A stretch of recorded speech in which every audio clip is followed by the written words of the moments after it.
Welcome to the Just Right Snowboard channel. I'm Lars Horstman, and today with a subject that I absolutely love, and that is snowboard sidecuts. Why is this important to you? Choosing a snowboard with the appropriate sidecut radius for your ability level, terrain you choose, and the particular desired outcome can make a huge difference on snow. Let's look into this. Among the carving crowd out there, sidecut is this huge topic. People are constantly talking about what kind of sidecut size, like turn radius size, to use for what kind of terrain and what kind of ability level. There's lots of debate and lots of different opinions. But sidecut is not only a carving topic. Actually, there's a lot of sides to board design, to sidecut design, that are quite important for beginners and or intermediate riders who don't necessarily carve every turn. And to understand all this, let's just quickly define sidecut. Let's get some numbers and stats out of the way, and nothing better for that than the good old cardboard. Fits nicely on my table, performs well on edge, and you can see what I'm talking about. So sidecut, as most of you know, is that curve in the side of your board, right? If this was a straight line, the only way we could turn our board is tilt it on edge and then kind of wash it around, like wash it out. It would on edge only ever follow a straight line, right? So having this curve here actually helps us to create a turn shape, to create a curve. And if you're really good at that, you can set your edge without washing out and really draw a clean line, cut a clean line into the snow, and that would be your carving turn. Now, manufacturers state sidecut in form of a number in meters. Let's say 8 meter sidecut. That means 8 meter turning radius. Now, this number is, and this is something that people need to understand and wrap their heads around, is actually a little bit more than the largest turn radius your board can make cleanly without washing. And why is it a little bit more? That's an interesting one. So this, let's say this is an 8 meter radius on this board here. If I drew this line out till it comes back full circle, this snowboard would be a tiny section of an 8 meter radius circle. That's how this number comes about. Now, what happens when you snowboard and you tilt the board on edge? Because the center lifts off the snow and creates space down here, you're pushing into it, right? And pushing into the center bends the board. So as soon as you tilt the board on edge and the center lifts off the snow and you push it back against the snow, you're actually tightening those 8 meters instantly, right? And then the more you tilt it on edge, and the more you push into the center, the more you're tightening up your turn. There you go, right? So eventually you are bending this 8 meter radius board. If you're really good and you get your board on edge like 80 plus degrees, you're potentially riding a 4 meter turning radius. And this is where things get really interesting. So when you take that all in and you think about that for a minute longer, you'll probably figure out yourself that suddenly there's all kinds of other factors that have influence on what you perceive in your ride on snow. So if we go by what I just explained, suddenly the flex of the board is super important. Because as you tilt it higher on edge and you bend it more, the board needs to flex more. What if it doesn't? What if it's too stiff for your weight? Your weight, another factor that suddenly comes in when you pick the board, right? And then there is your ability level. Are you actually able to get a board higher on edge and bend it into a smaller turn shape? That is in particular important for large turn radius boards. If you can't actually physically, because your technique isn't good enough yet, get those boards high on edge, you will only ever perform those giant turns and ride at Mach 10, totally out of control. So there's a lot going on here. And before I dive into all those little things, I just want to give you some stats on what a small radius and a large radius actually really is. So in snowboard world, the skiers among you, if there are any, or the people that have skier friends, they're going to laugh now, because in ski world those differences are huge compared to snowboarding. In snowboarding it's very small. If you consider, let's take a 158-ish board, that's kind of like, I think that's probably what most people are riding, 56, 58-ish. If you take boards in that kind of length, I want to say everything below 7 meters 60-ish would be considered a smaller turning radius.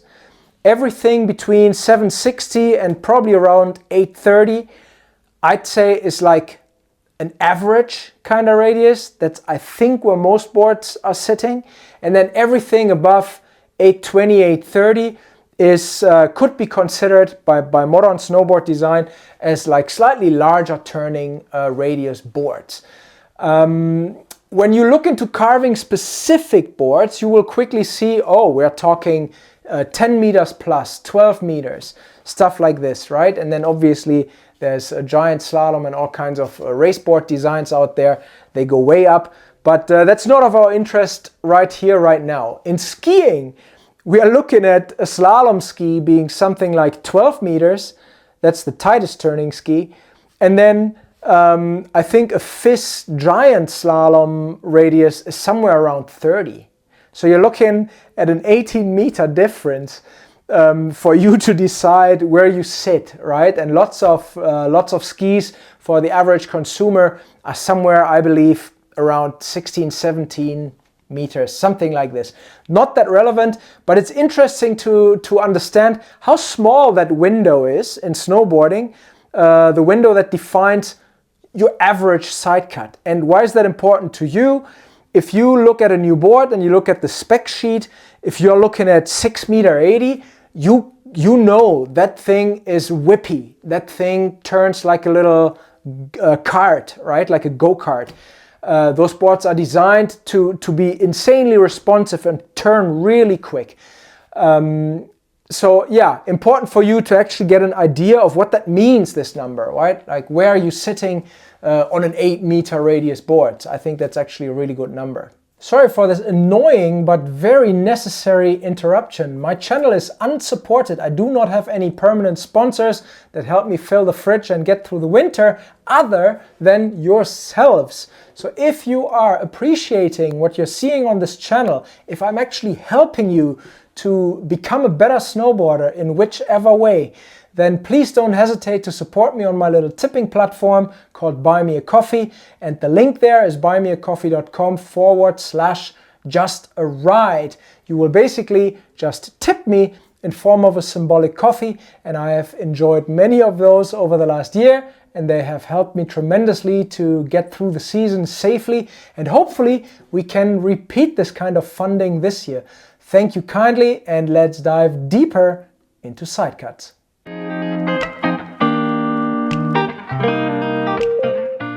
I want to talk about the small turn radii boards first. So let's look at what actually happens on snow on a board that is like, let's say, sub 7 meter turn radius.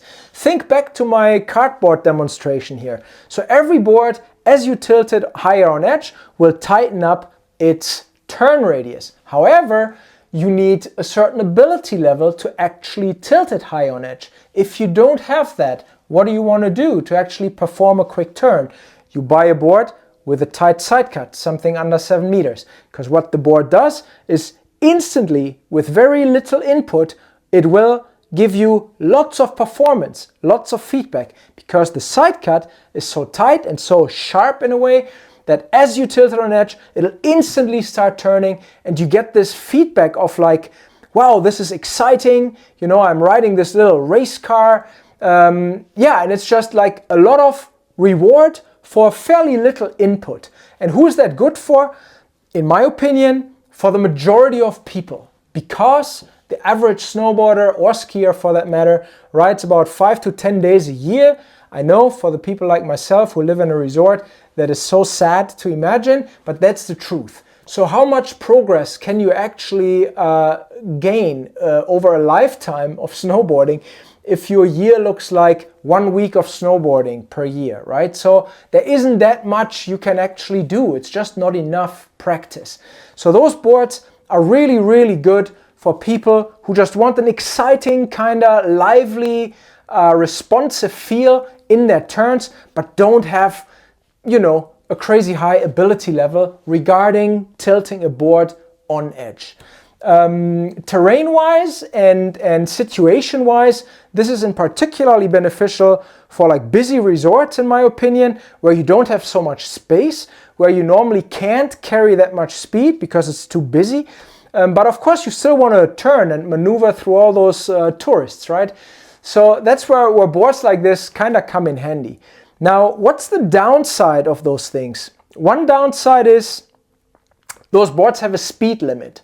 And when I'm saying this, I'm talking about a speed limit as in how fast can you go in a cleanly carved turn, right? I'm not talking bombing down the hill. That's a totally different story.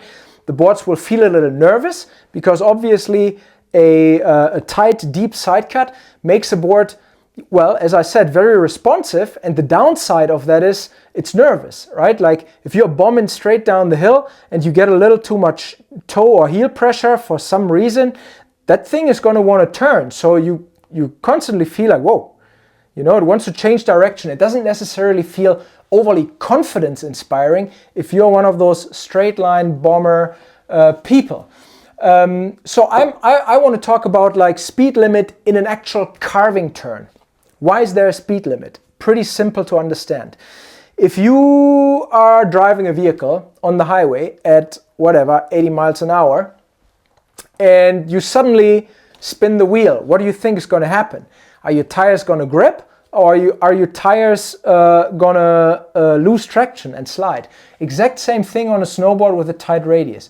If you are going too fast for the turn this board can physically produce in a clean manner, like cutting cleanly through the snow, you will blow out of the side cut. It'll start chattering because you're coming around and there's so much force down the hill while your board wants to change direction across the hill, that you will simply chatter out downwards, right? Like that force is going to be greater than whatever you can push against the snow and still hold together with a board of such a tight radius.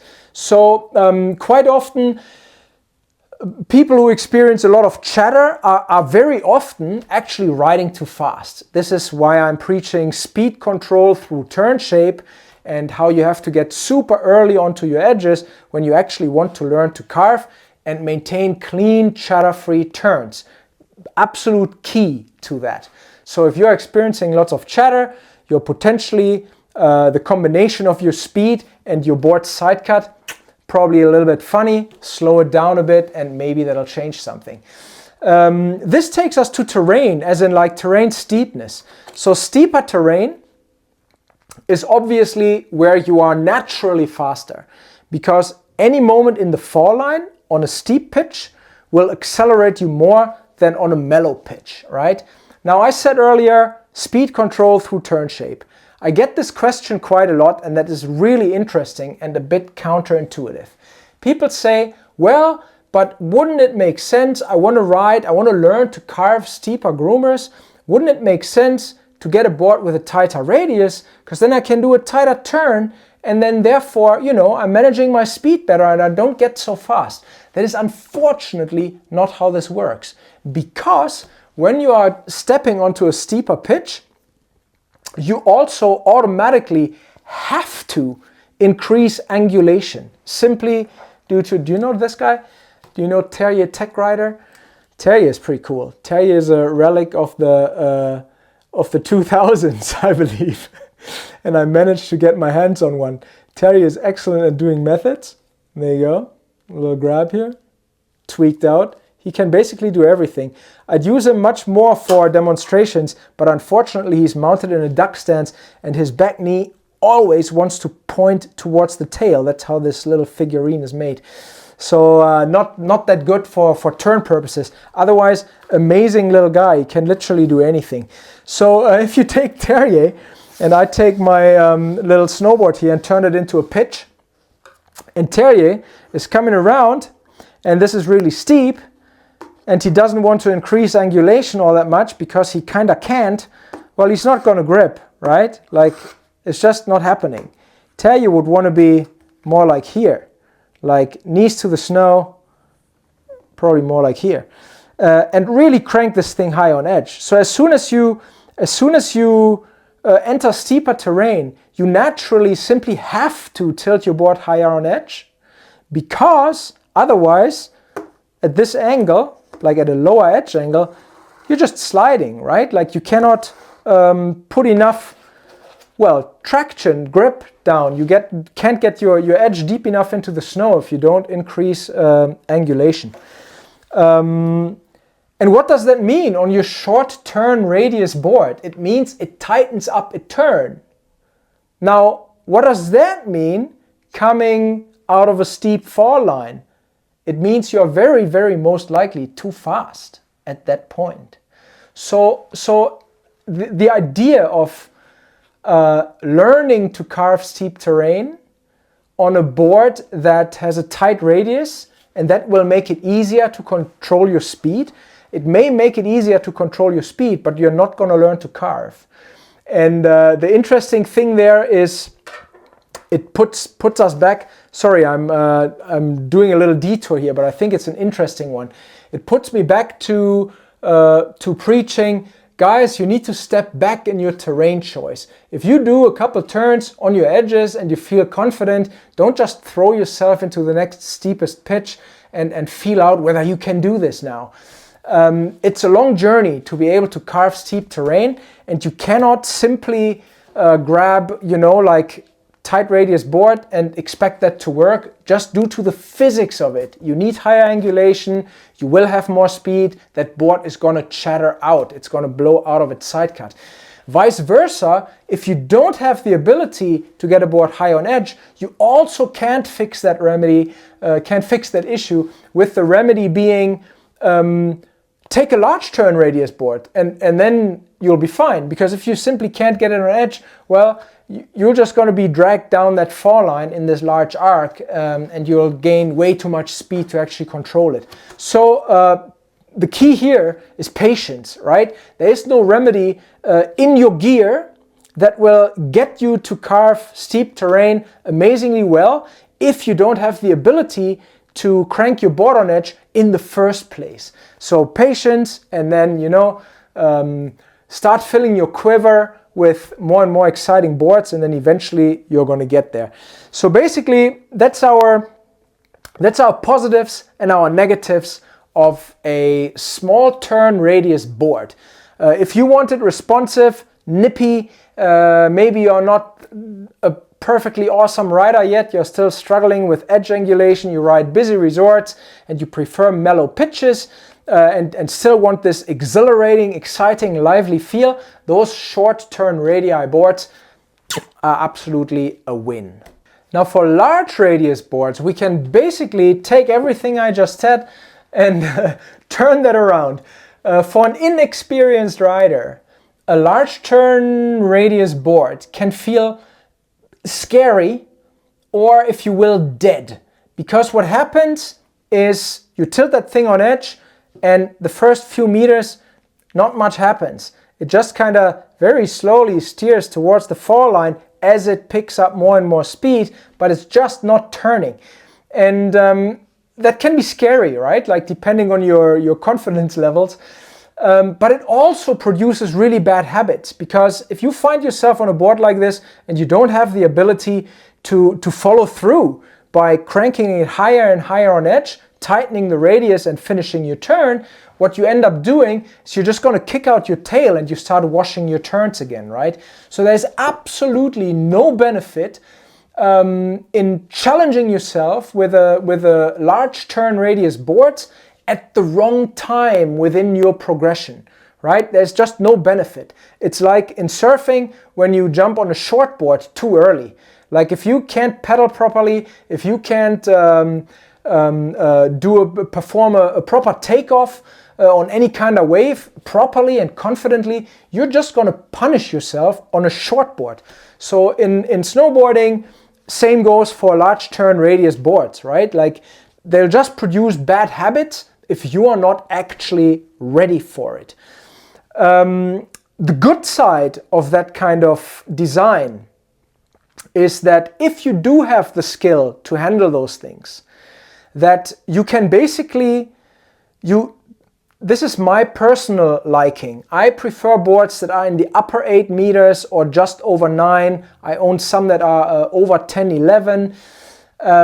What I get out of it is that I know that I can crank those things high on edge, kind of to the max, and really get them to turn as tight as they physically can. And therefore, I don't really have to be afraid of like hitting people or getting too fast or not controlling my speed or getting out of control or washing my turns to just, control my speed or whatever. To me, what I get is I get an insanely large window of possible cleanly carved arcs, right? I can perform on a 10-meter radius board, I can perform a really large arc, or I can just crank it and I can perform a pretty tight arc. And that's just fun. To me, I just gain more variety in a single board, right? This board doesn't put a speed limit on me.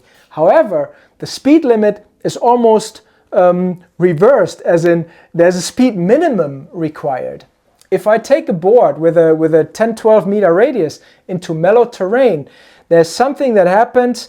You can't, of course, in order for you to, so when you want to turn and tilt the board on edge, your center of mass needs to move to the inside of the turn, right? And that is weight that goes to the inside of the turn. And this weight needs to be held in place magically, because otherwise you just fall on your face. So what holds us there is like centripetal forces, or is it centrifugal? The physics among you may correct me. I think it's called centripetal. They hold us upright, right? You can lean into the turn without actually just falling over because you're traveling in an arc, right? There's force pushing outwards. If you're too slow, and this happens often in very flat, mellow terrain, you just can't do that. I can't crank this board high on edge when I'm not actually going at a certain speed.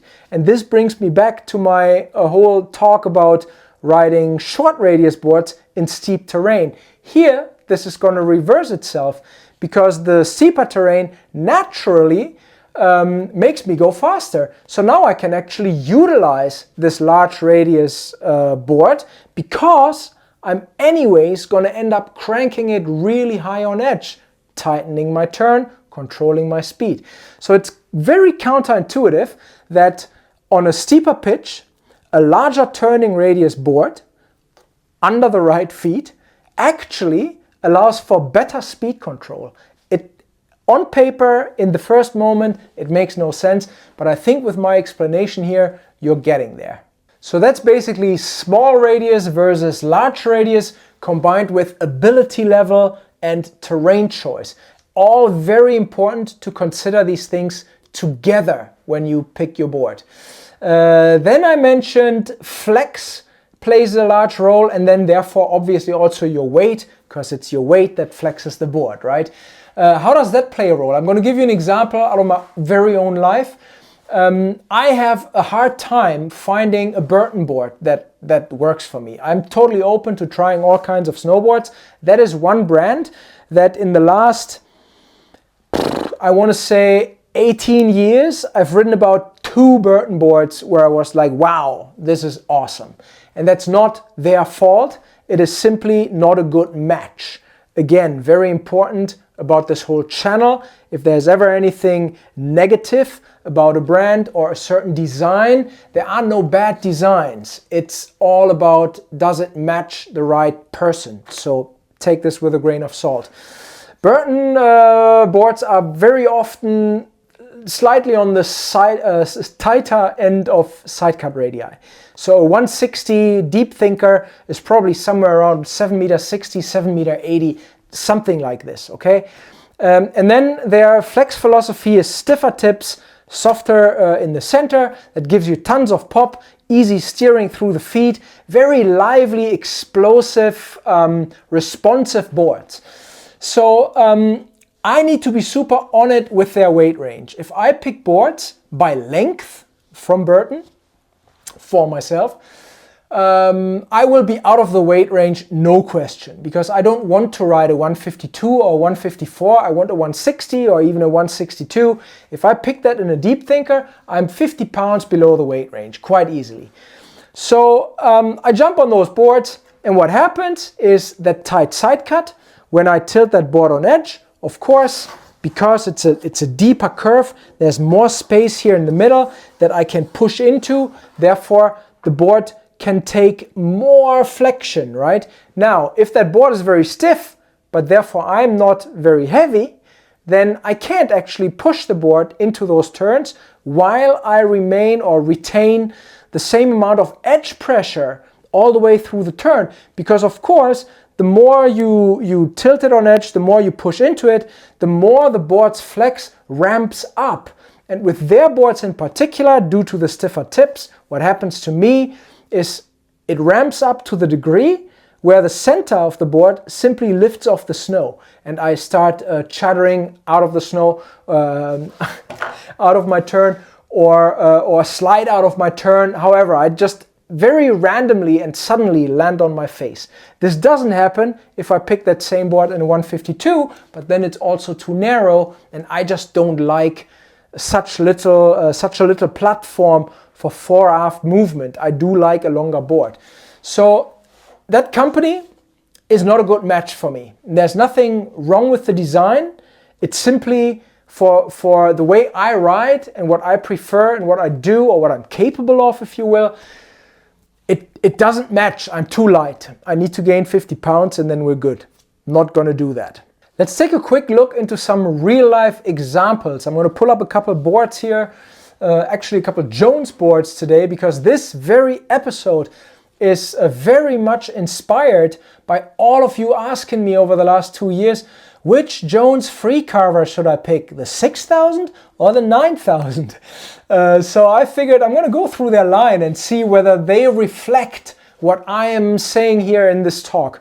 I think it's actually pretty cool that they did this. When I first looked at Freecarver 6000, I kind of rolled my eyes and figured, well, can it be a carver if it's a 6 meter radius? Just due to the fact that I'm thinking, well, if you're carving, you're aiming for high edge angles, but 6 meters and high edge angle, that's tricky. Like, how slow can you possibly ride to make that work? But then reflecting on this, plus the content of this very episode here, I think there's a place for that board. And I think there's probably a greater place for that board than the 9000, as much as the 9000 would clearly be my kind of ride. So let's take a quick look here into some of their numbers. I like their homepage this year. There's a lot of good info in the board specs that we can utilize here to learn some facts about snowboard design. I'm going to make my way up from the more playful, freestyly ones to the more free-ridey or carvy ones. So here's the Rally Cat. I believe that is one of their very much more playful, that is, playful all-mountain twin. Yeah, playful board, soft and playful here. That's your flex chart, 2 out of 5. And the Sidecut, let's pick the 158 here in the middle. Hope you see my mouse arrow. 7m70. So that's basically what I said, right? This is on the tighter end. Jones are still a company that want to give you some stability and be able to ride the entire mountain. So here's your 7m70. It's not super twitchy. It's just a tighter, more responsive kind of side cut on that 158. And that makes sense when you call it a playful all-mountain twin. Then let's go, what do we have here? The mountain twin. This used to be a little bit of a burlier one in the twin world. Not sure how that rides these days, but you could take this into the backcountry quite comfortably back in the day. I'm not sure how it is now. Anyhow, still on the playful side, 157 here in the center, 7m80. So they're going a little bit larger on this, probably not really a noticeable difference. But yeah, it is also still a twin, and it is still meant to perform spins and ride overall more on the playful side of things. So that makes a lot of sense. Then frontier. It's not said that you can't make a free-ridey, powdery, directional shape with a tighter side cut. This is actually very, very common. And this one here is no different. I pulled up the board specs earlier already. 159, 7m80, right? So again, we are sticking to a concept that is on the quicker turning side of medium, or on the larger turning end of quick turning, if you will. So 7m80 on 159. Interesting is the next one here, the Howler. This is Victor Delarue's board, and you guys know that this is Xavier Delarue's brother, and this guy sends and rides huge flipping mountains. So what can we expect here? We should expect a board with a slightly larger radius, because larger radii give you stability at speed, and this is no different here. 158, 8m40. So now we're suddenly stepping into the world of like a 158 with an 840 radius. To me, these days, is a board that I would consider larger turning radius. It's not huge considering carving world or whatever, definitely not. But all mountain freestyle, backcountry freestyle, 840. This board is mildly directional.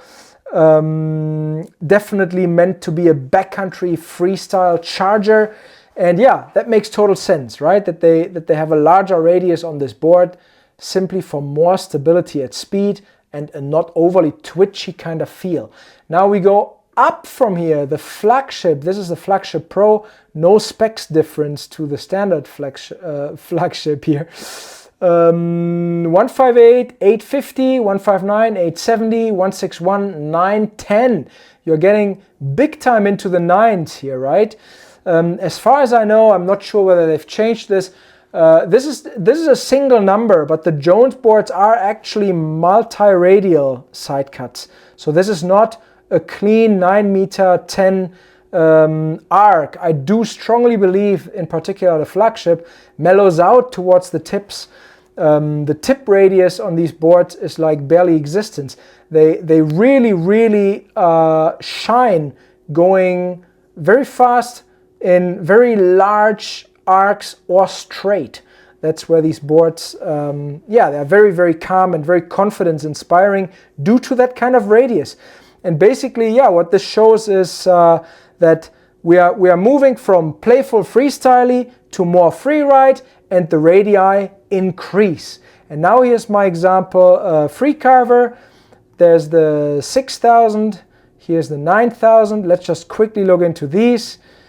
What do we have here? So the 6000 also comes in shorter lengths overall, right? Like, it is meant to be that kind of like, a bit of an entry-level type carver, I want to say. Although I wouldn't underestimate it, a very tight radius has its own challenge, which is this very quick engagement, right? Like, you need to be ready for that. So on a 154, you're looking at 6m50. That's definitely a very tight turning board. Good thing about the 6000s is they're actually also pretty soft. Like, they have a playful flex as well. And I think that all plays together for that rider that I described here earlier. Like, maybe a little less experienced resort rider, not taking it into very steep groomers and riding busier places. A highly responsive board, probably going to be more fun than a 9000. And then with a 9000, we are, board specs. We are definitely looking at something else. We're looking at 920 on a 156, and then 940 and 960 on the 60 and 64. So there you go, right? Like, there's a huge difference between those two boards. And I think Jones are trying to open up that carving game to different people, right? Like you got to get into it at some point. And what I said here earlier, you got to get into it at some point if you want to. Not everybody has to get into carving, although I think it would look so much better on the mountain and would produce more accidents. Anyhow, like you want to get into this game at some point, then you need to start somewhere, right? I said earlier, it's not a good idea to step on a 9 meter plus kind of radius board, because you can link a couple turns on edge and now you want to challenge yourself to riding steeper terrain. It's probably not going to end all that well. You need to build good confidence before you can enter steeper terrain, and then you will experience that the tight turning radius board, you will outperform it pretty quickly, and then you will probably hop on that 9,000 instead. So yeah, I think the offering is actually quite smart here, and overall I think that's a good example. I picked that company on purpose because they're clearly a brand that is more turns inspired, and Sidecut, as I said earlier, is more about turns and turning and carving. So Jones is a good example because they offer a really wide variety of boards these days, but still come from that kind of perspective, like looking at the mountain as like a playground for different turns and all different kinds of riding. Yeah, and I think you could see here, could see that confirmed that I said earlier, right? Like boards that are generally more playful, have a tighter turning radius, and then getting into more free ride, the stability becomes key, and therefore a larger radius actually is very helpful. All right, I'm going to leave it here. There will be another episode about sidecuts, which will of course dive into multi-radial or progressive sidecuts or regressive sidecuts and all those fun things that are not following the formula of applying a single radius to the entire edge of a board.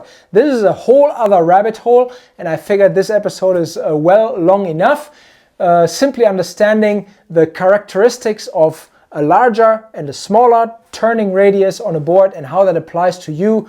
I think that's enough content to fill one episode, so there will be another one. Hopefully I will see you in that one again, and until then, take care everyone. Bye bye.